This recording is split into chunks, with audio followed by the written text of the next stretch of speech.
mayonnaise, ketchup, and now my secret ingredient. Come and buy the most delicious shawarma in Ojuju village. Nobody makes shawarma like Uncle Fred. That night, Uncle Fred lay quietly on his couch. The pain in his knee refused to go away. He stared at the ceiling, thinking and thinking. I can't continue like this. If I keep doing everything alone in the store, I will die from stress. He closed his eyes. There had to be another way. Then suddenly, an idea popped into his head. His eyes opened wide. What if I employ just one person? He slowly sat up. No, not to make the shawarma, not to prepare the sauce, just to help around the shop. The more he thought about it, the more it made sense. I'll continue making the shawarma sauce at home. I'll prepare it before coming to the shop every morning. That way, I can still add the secret ingredient without anybody seeing me. A small smile appeared on his face. Yes, that will work. It solves everything. For the first time that night, Uncle Fred finally felt hopeful. The following morning, before sunrise, Uncle Fred woke up earlier than usual. When he arrived his store, he unlocked the door, swept the floor, arranged the chairs, cleaned the counter, prepared the grill. Then he picked up a large white cardboard. Using a thick black marker, he carefully wrote, "Sales boy or sales girl needed. Ask inside." He taped the sign to the front of his shop where everyone could see it. Within minutes, customers began arriving as usual. The shop quickly became busy. People ordered shawarma after shawarma. The grill sizzled non-stop. The queue stretched outside once again. But this time, many people didn't just come to buy food. Some stopped to read the sign. Others took pictures of it. Word spread around the neighborhood. Uncle Fred is looking for a worker. By evening, the last shawarma had been sold. The grill finally went cold. Uncle Fred stretched his tired back. Then he looked outside. His eyes widened. About 17 young men and women were standing patiently outside the shop. All of them wanted the job.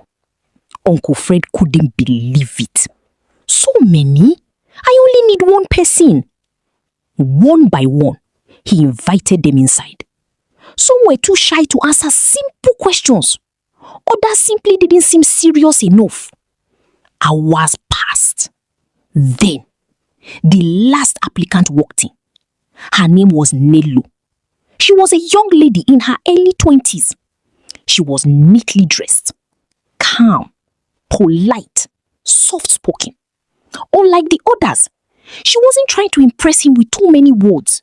She answered every question confidently. She smiled warmly, maintained eye contact, and listened carefully whenever Uncle Fred spoke. Something about her immediately stood out. She looked responsible, patient, and trustworthy.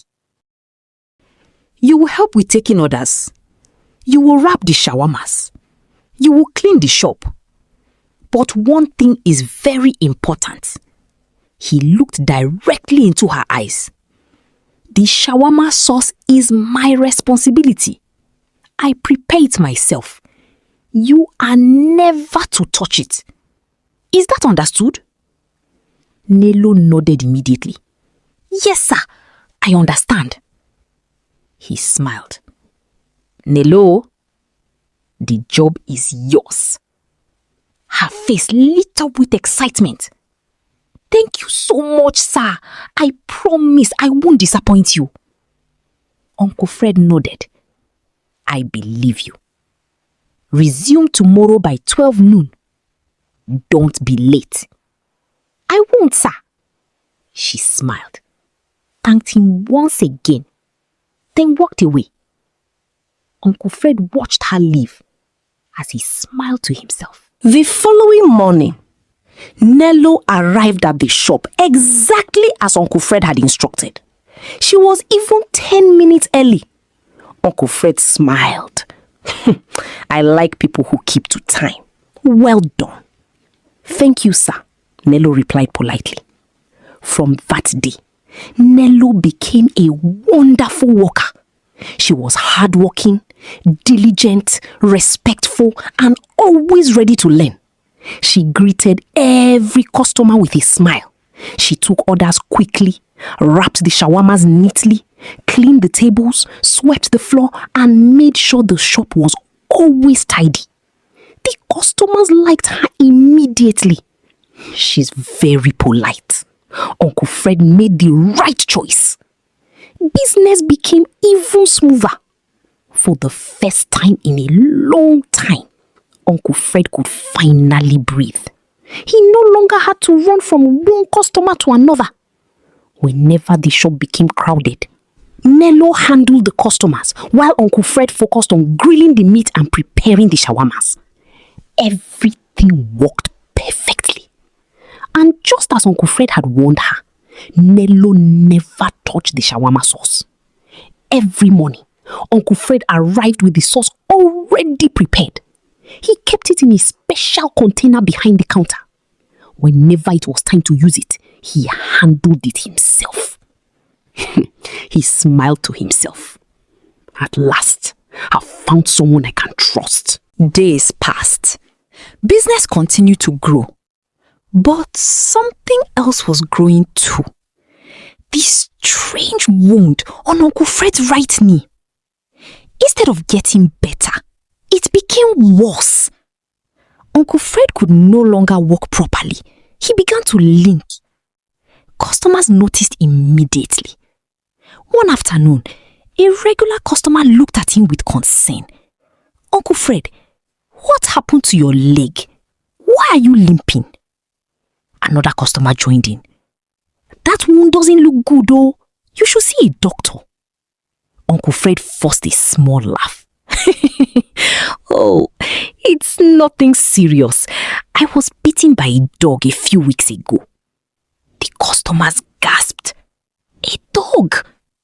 Another woman quickly asked, "Have you taken the anti-rabies injection?" Uncle Fred nodded without hesitation. "Yes, I went to the hospital. The doctors treated me. They said I'll be fine." The customers looked relieved. "Thank God! Take care of yourself. We need you."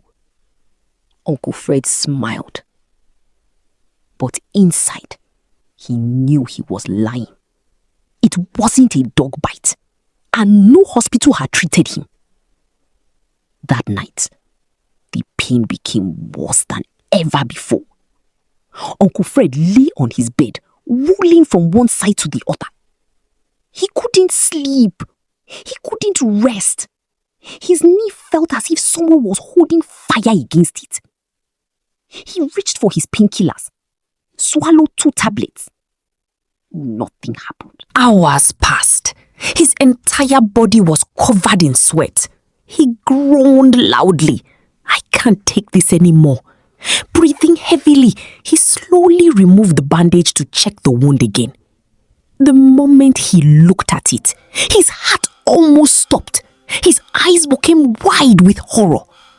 What is that?" He leaned closer. His hands began to shake. There, inside the wound, something was moving. A fat white maggot slowly crawled out from the flesh. Uncle Fred screamed. "Ah!" He jumped off the bed in complete shock. His whole body trembled. He couldn't believe what he was seeing. A maggot. How is this possible? He stared at the wound in terror. His breathing became faster. Then, his mind went back to one person, the herbalist. Fear filled his heart. The herbalist never told me that he would get this bad. He never said I would start seeing maggots inside the wound. He swallowed hard. No, I can't wait any longer. The moment it becomes morning, I'm going to the forest. I have to see him. Before this gets even worse. He sat quietly on the edge of his bed, unable to sleep, waiting desperately for the sun to rise. The following morning, before the sun came up, Uncle Fred left his house in a hurry.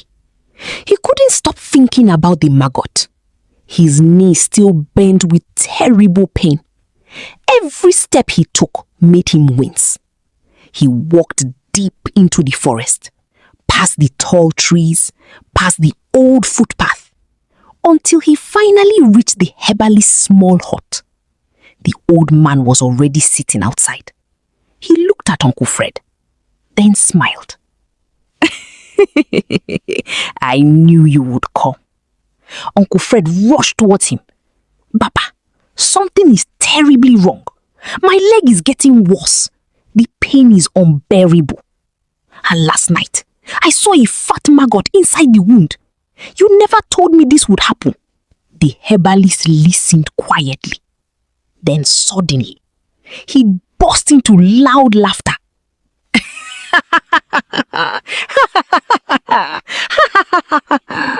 His laughter echoed through the forest. Uncle Fred stared at him in confusion. Baba, why are you laughing? The old man slowly stopped laughing. Then he looked straight into Uncle Fred's eyes. That maggot you saw on your leg is a sign. We are getting there. Uncle Fred frowned. I don't understand.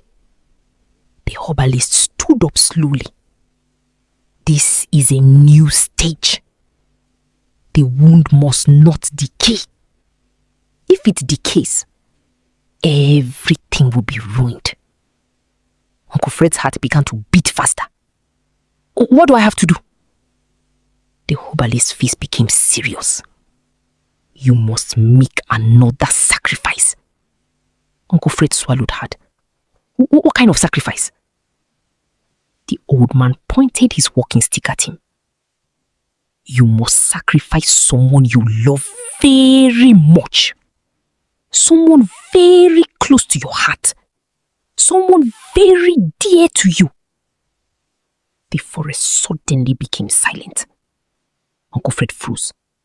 His eyes widened. What? The herbalist continued. Once the sacrifice is complete, the wound will heal. The pain will disappear. But if you refuse... He paused. His voice became cold. The secret ingredient you add to your shawarma will begin to kill your customers. Uncle Fred stepped backward in shock. What? No! Baba, you never told me this. You never said anything about sacrificing someone I love. The herbalist's face hardened. Now I have told you, and you must obey. You have only 7 days. If your sacrifice is not brought here before the 7th day ends, your customers will begin to die. Without saying another word, the herbalist turned around, walked into his small hut, and shut the wooden door behind him. Uncle Fred stood there, speechless. His legs felt weak. His hands trembled. Slowly, he turned around and began the long walk home. His mind was completely troubled. What have I gotten myself into? The days passed slowly. For the next 7 days, Uncle Fred couldn't think clearly. He hardly slept. He hardly ate. Even while walking, his mind was somewhere else. He moved slowly around the shop. He forgot simple things. Sometimes customers had to call him twice before he answered. Nello noticed the change. "Sir, are you alright?" Uncle Fred forced a smile. "I'm fine. I'm just tired." But he wasn't fine. Not even close. Every night, he asked himself the same question. Who can I sacrifice? Immediately, he shook his head. "No, I can't do it. I don't want anyone's blood on my hands. I cannot kill an innocent person. I won't do it." Then, another thought would enter his mind. But what if my customers start dying? He held his head tightly. No, I don't want that either. He felt trapped. There was no peace in his heart. The 7th day finally arrived. From the moment he woke up, fear followed him everywhere. He counted every hour, every minute, every second. His heart refused to rest. The entire day, nothing happened. Customers came, bought shawarma, laughed, and went home. Uncle Fred breathed a small sigh of relief. Maybe nothing will happen after all. Night came. The shop was almost empty. Uncle Fred and Elo were preparing to close for the day. Then suddenly, a loud scream came from a nearby shop. "Help! Somebody help!" Everyone turned. People began running toward the noise. Uncle Fred quickly stepped outside. His heart started racing. In front of a nearby provision shop, a little boy who had bought a shawarma from Uncle Fred that evening was on the ground. He was vomiting uncontrollably. His mother held him tightly, crying, "My son, please, somebody help my son." The crowd gathered around them in panic. Before anyone could understand what was happening, another scream came from across the street, even louder than the first. "Jesus, come quickly!" People turned and ran again. Inside the shop opposite, Mama Joy and her husband were both lying on the floor. Their bodies shook violently. They were convulsing. Foam began to gather around their mouths. The crowd screamed in terror. Someone shouted, "Call an ambulance!" Another person cried, "What is happening?" Uncle Fred stood frozen. His face turned pale. His hands began to shake. Then he remembered the herbalist's words. If your sacrifice is not brought here before the 7th day ends, your customers will begin to die. A cold wave of fear rushed through his body. He whispered to himself, "No, it can't be. It has started. The trouble has started."